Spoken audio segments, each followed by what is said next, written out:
जय हिंद। सबसे पहले स्वागत है आप सभी को इस नए वीडियो पे। इस वीडियो के माध्यम से जो इन्फॉर्मेशन बता रहा हूँ, इन्फॉर्मेशन मिथिला विश्वविद्यालय के वैसे कैंडिडेट जिनका सेशन 2022 से 25 है।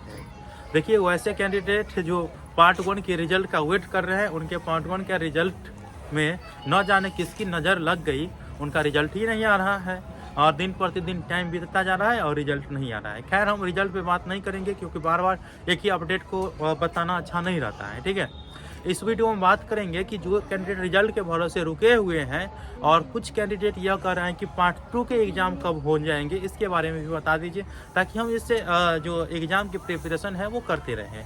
तो मैं सोचा कि आप लोगों को यही इन्फॉर्मेशन दे दिया जाए।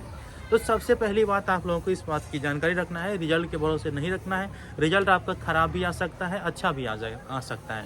अगर आपका रिजल्ट पहली बार पार्ट 1 में ख़राब आ गया तो अगर आप उसे पार्ट 2 में रिकवर नहीं करिएगा तो बहुत मुश्किल हो जाता है पार्ट 3 में करना। ठीक है, क्योंकि आप लोगों के 400 का ऑनर्स हो गया रहेगा और पार्ट 1 में 200 का ऑनर्स होता है। फिर पार्ट 2 में आप अच्छा से तैयारी नहीं कर पाएंगे, तो इस हिसाब से 400 ऑनर्स 400 का गया तो 400 में आप क्या उखाड़ लीजिएगा। इसीलिए मैं आप लोगों को बता देता हूँ कि अभी से परीक्षा की तैयारी करना है। पार्ट 1 में अगर आपका 50% भी अंक आ जाता है, 50 से 55-60% आ जाता है, उसके बाद पार्ट 2 में भी इसको रिकवर करके 65-70 पे ले जा सकते हैं। और अगर आपका 65-70 पार्ट 2 में आ जाता है तो उसके बाद जो है पार्ट 3 में आप लोगों को और थोड़ा मेहनत करिएगा। तो कोई ऐसा कैंडिडेट नहीं रहता है जो पार्ट 3 में 70% से ऊपर अंक नहीं लाता है।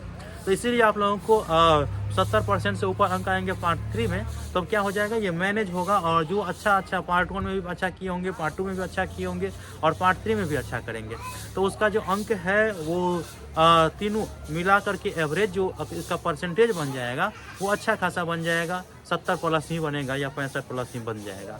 और जिनका अभी ख़राब हो गया तो उनको भी बता रहा हूँ कि पार्ट 1 के भरोसे नहीं रुकिए। अब 600 का ऑनर्स है भाई बचा हुआ, तो 600 के ऑनर्स में आप लोग एग्ज़ाम की तैयारी करिए अच्छे से, तो अभी भी समय है। चलिए, खैर कोई बात नहीं, आप लोगों को बता दिया गया है।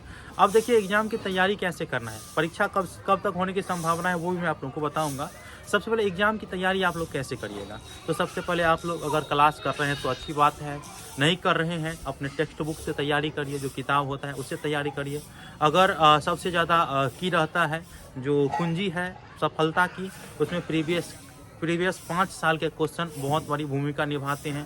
पहले आप लोगों को क्वेश्चन बैंक देखना है, 5 साल के क्वेश्चन उठाइए और देखिए किस हिसाब से क्वेश्चन पूछे गए हैं, कौन कौन से क्वेश्चन रिपीट किए जा रहे हैं और किस अंतराल पे रिपीट किया जा रहा है। ठीक है, अगर ये समझ में आ जाए तो आपको सबसे पहले अपने मार्केट में जाना है। अगर आप लोगों को ये समझ नहीं आए, उसका सोल्यूशन भी चाहिए, क्वेश्चन भी चाहिए 5 साल का, उसके बाद जो उसका आंसर भी चाहिए। ठीक है, क्वेश्चन बैंक हो गया 5 साल का, उसका आंसर भी चाहिए।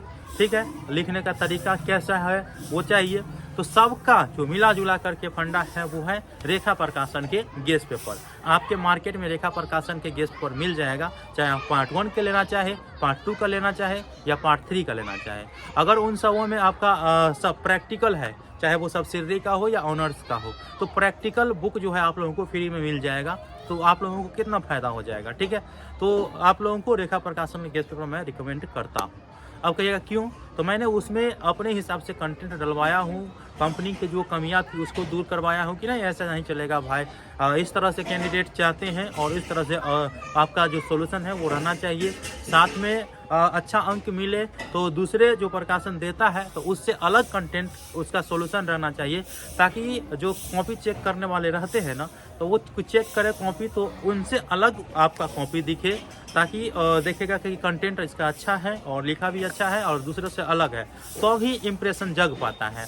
तो इम्प्रेशन अगर जगेगा तो आप लोगों को नंबर उठेगा, और वही घिसा पीटा लिखते रहिएगा भर जन्म, तो घिसा पीटा में अंक क्या देगा, फिर वही एवरेज मार्क कर देता है। ठीक है, तो आपके मार्केट में रेखा प्रकाशन के पर मिल जाएगा। अब देखिए, अब कहिएगा कि सर पार्ट 2 के एग्ज़ाम होने की संभावनाएं कब है और एकेडमिक कैलेंडर में क्या बताया गया है। तो एकेडमिक कैलेंडर में बताया गया है आपके एग्ज़ाम जो है वो मई महीने तक होने की संभावनाएं हैं एकेडमिक कैलेंडर में। ठीक है, पार्ट 2 के।